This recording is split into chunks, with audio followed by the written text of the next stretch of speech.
Hello friend, आज आम video discussion करवा गोटे टैबलेट विषय जहाँ ना हूँ HCQS। तो आप देखिपे HCQS यहाँ हूँ 200 mg आउ यहाँ हूँ 300 mg। तार टैबलेट जब देखा 200 mg एमती देखा 200 mg टैबलेट्स तो 300 mg एमती देखा।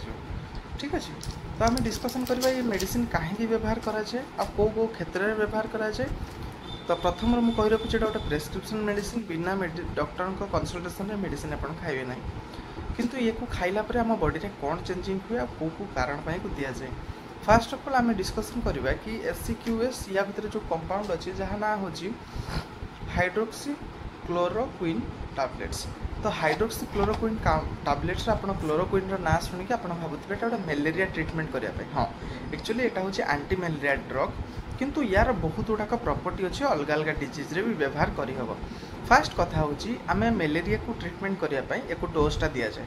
तो सेटा तो आप डॉक्टर मैंने डिसाइड करेंगे एक केते दिन खाଇବା दरकार, दिन में गोटे खाଇବା दरकार कि दुटा खाଇବା दरकार।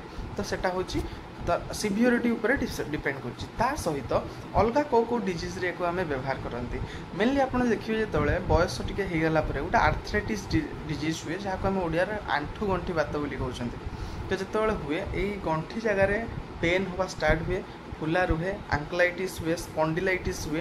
तो ये सब ऑर्थोपेडिक रे गोटे गोटे डिजीज कंडीशन जो थे आपणकर जॉइंट मानक यूरिक एसिड डिपोजिट हुए, जहाँफल कि से स्वेलिंग हुए आउ अधिक आम ये जेहेतु गोटे ऑटो इम्यून डिजॉर्डर जमीक आर्थराइटिस है, रिमाटॉइड आर्थराइटिस है, पॉलीआर्थराइटिस आर्थराइटिस है, ये सब ऑटो इम्यून डिजॉर्डर जिते भी मुझे कहली।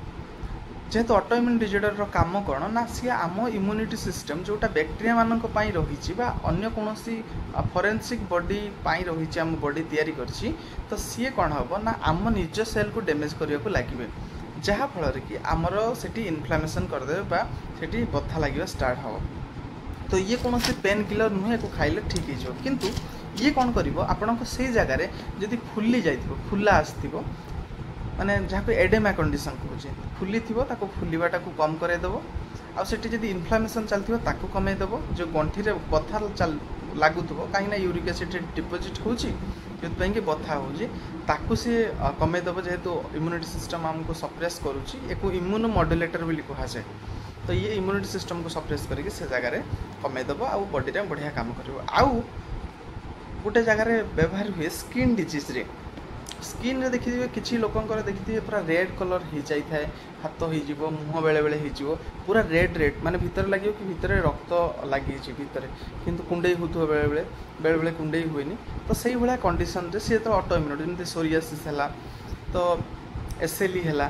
तो ये किसी कंडीशन रे जो मानकर स्किन रिलेटेड प्रॉब्लम हुए ताकू भी ये डोज दि जाए, जहाँ को आम HCQS बोली कहते, जार ब्रांड नेम रे चली। जदि आम कह यार जो कंपाउंड ना कौन ना हाइड्रोक्सी क्लोरोक्विन। तो ये 200 mg आस 300 mg आस।